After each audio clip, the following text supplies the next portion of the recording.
नमस्कार प्रिय दर्शकों। अक्सर आपने देखा होगा कि कुछ लोगों का विवाह तय होकर भी टूट जाता है। चाहे किसी भी कारण से, देखिए कारण का हम नाम नहीं लेंगे, कोई भी ए टू जेड कोई भी कारण हो सकता है। किंतु जब ऐसे जातक की तय होकर टूटना और विवाह के बाद टूटना, दोनों में काफ़ी डिफरेंस है।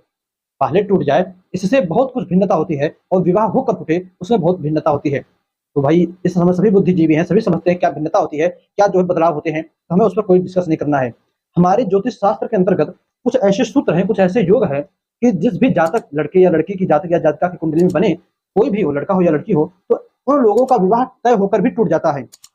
अब किस कारण से टूटे ये मैं नहीं नाम लूंगा, क्यों टूटता है, ग्रहों की किन स्थितियों के कारण टूटता है, यह आप उन सूत्रों को देखकर समझ सकते हो। अदर्स को लगेगा सब कुछ फिक्स हो गया, अब बस विवाह होने ही वाला है, डेट तक पड़ जाएगा, सारी सामग्री भी खरीदा जाएगी, किंतु पता चलेगा भैया अब विवाह नहीं होगा। तो कौन कौन से सूत्र हैं, कौन कौन से ग्रह हैं जो इन कामों को कराते हैं, आइए आपको उन्हें बताते हैं। दर्शकों, पहला सूत्र है, वह कहता है जन्म कुंडली के 7वें भाव का स्वामी सप्तमांश चक्र में नीच का होकर बैठ जाए। तो यह जन्म कुंडली है और यह यहाँ पर 1 नंबर मैंने लिखा, ये लग्न है, पहला भाव है। थोड़ी बहुत भी कुंडली जानने वाले लोग इसे जानते होंगे। तो यहाँ से गिनने पर, अब देखिए आपकी कुंडली में 1 नंबर कहाँ लिखा है उससे कोई मतलब नहीं।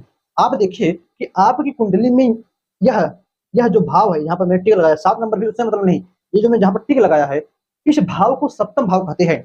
इस भाव में कौन सी राशि बनी है, यदि यहाँ पर जिस ग्रह की राशि बनी हो तो कुंडलियों में एक सप्तमांश चक्र करके आता है, जैसे नवमांश हो गया, त्रिशांश हो गया, द्विषकाण हो गया, उसी प्रकार दशमांश हो गया, उसी प्रकार एक सप्तमांश करके आता है। तो सप्तमांश में इस 7वें भाव का स्वामी नीच राशि में बैठ जाए, जैसे मैंने यहाँ पर 7 नंबर लिख दिया, तो 7 नंबर के स्वामी तुला राशि बने, तुला के स्वामी होते हैं शुक्र। अब शुक्र जो है सप्तमांश चक्र में नीच राशि में बैठ जाए। शुक्र नीच कहाँ के होंगे, शुक्र जो है बुध की राशि में नीच के होते हैं। तो बुध की राशि में यह शुक्र जाकर बैठकर नीच बन जाए, सप्तमांश में, नवमांश में नहीं, द्वेषकाण में नहीं, त्रिशांश में नहीं, सप्तमांश में नीच के बैठ जाए, तब ऐसे जातक का विवाह तय होकर टूट जाता है। सप्तम भाव से विवाह के भाव को देखा जाता है, लाइफ पार्टनर को देखा जाता है। तो लाइफ पार्टनर का स्वामी यदि नीच राशि में बैठ जाए तो ऐसे जातक को या जातिका को लाइफ पार्टनर चूज करने में, चयन करने में समय लगता है। और ऐसी कहीं कहीं स्थितियां तो देखी गई कि वो चयन ही नहीं कर पाता, अंततोगत्वा या तो विवाह ही नहीं होता या तो किसी से भी विवाह हो जाता है।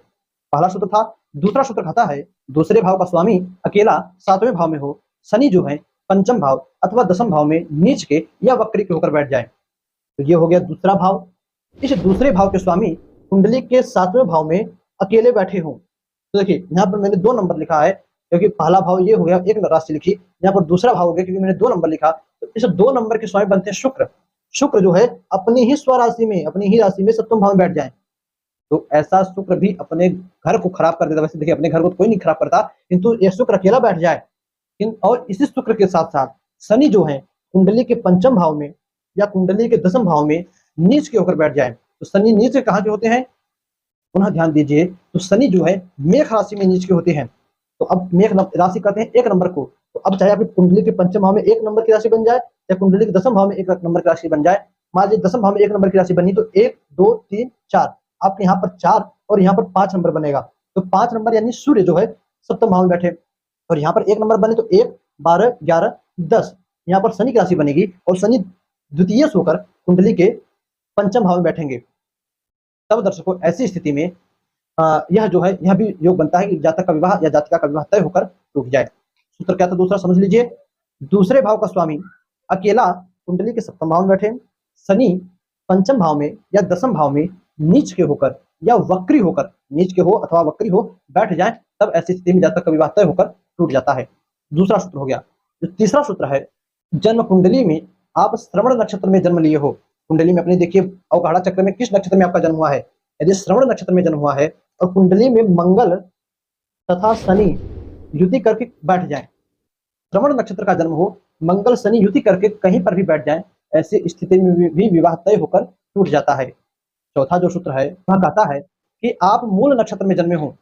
देखिए मूल जिसे गंडांत नक्षत्र कहते हैं वो अच्छा होती है, हमें उस अच्छा से नहीं मतलब, जो गंडांतों में मूल नक्षत्र एक करके होती है उस नक्षत्र में आपका जन्म हुआ हो, मूल नक्षत्र में आपका जन्म हुआ हो और देवगुरु बृहस्पति सिंह राशि में बैठे हो, तब भी आपका विवाह टूट जाता है। किंतु फिर एक बात ध्यान देने योग्य होती है कि वह देवगुरु बृहस्पति वर्गोत्तमी ना हो, कुंडली के किसी भी भाव में बृहस्पति बैठे हो, वर्गोत्तमी ना हो, सिंह राशि में बैठे हो, तब आप वह और मूल नक्षत्र का जन्म हो, तब आपका विवाह टूट जाता है।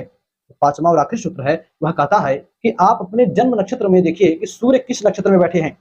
मान लीजिए सूर्य को हम अश्विनी नक्षत्र में, पहले ही नक्षत्र में बिठा दे, सूर्य अश्विनी नक्षत्र में बैठ जाए, फिर उसके बाद आप देखिए कि जिस समय आपका विवाह हो रहा है, उस समय सूर्य किस नक्षत्र में गोचर कर रहे हैं।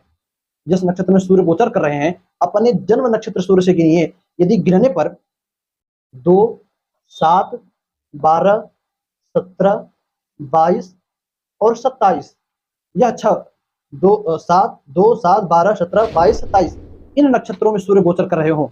यानी अश्विनी से गिनने पर दूसरे में सूर्य आ जाए, अश्विनी से गिनने पर 7वें में, अश्विनी से गिनने पर 12वें में, अश्विनी से गिनने पर 17वें पे, 22वें पे, 27वें नक्षत्र पर सूर्य बैठे हो, गोचर कुंडली में कर रहे हो, तब उस अवस्था में भी आपका विवाह पड़ा हो तो रखा रखाया विवाह टूट जाता है। दर्शकों, मैंने जैसा शुरू में ही कहा, कारण कोई भी हो सकता है, हमें कारण से कोई लेना देना नहीं है, कारण कोई भी हो सकता है, किंतु विवाह आपका टूट कर ही रहता है। तो यह कुछ ज्योतिषीय सूत्र थे जो कुंडली में बनने पर विवाह टूटता है।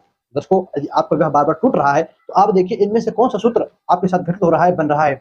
जो बन रहा है यदि ग्रहों के द्वारा बन रहा है तो उन ग्रहों की उपासना करके, उन ग्रहों का पूजन करके, उन ग्रहों का दान करके, उसके बाद अपन किसी ज्योतिषी से अपनी कुंडली दिखलवा कर उस ग्रह की महादशा अंतरदशा से बचकर, अथवा उस ग्रह की महादशा अंतरदशा में अपना विवाह न रखे, अन्य किसी में रखे। अब मान लीजिए ग्रह की महादशा ही चल रही और लंबी चले, तब क्या करे भैया, तब वही एक ही विकल्प, पूजा करके, उपाय करके, उस ग्रह की शांति कराकर तब अपना विवाह रखिए और भगवान की कृपा से वह विवाह तब नहीं टूटेगा। दर्शकों, कुछ ग्रह होते हैं जो कि जानबूझकर हमारा कोई क्या नुकसान करेगा, किंतु हाँ, कुछ ग्रह होते हैं जो कि अपनी बात पर अडिग होते हैं। आप उन्होंने कह दिया विवाह नहीं कर सकते इस साल, तो आप नहीं कर सकते, रखा रखाया विवाह तोड़ देते हैं। दर्शकों, बस आज के इतना ही, इजाजत दीजिएगा। इस सूत्र के विषय में, इस कार्यक्रम के विषय में कुछ कहना हो तो कमेंट में आपका स्वागत है। दर्शकों, बस आज के इतना ही, इजाजत दीजिए। पुनः मुलाकात होगी इस नए वीडियो में नए प्रकार के सूत्रों के साथ। तब तक के लिए नमस्कार।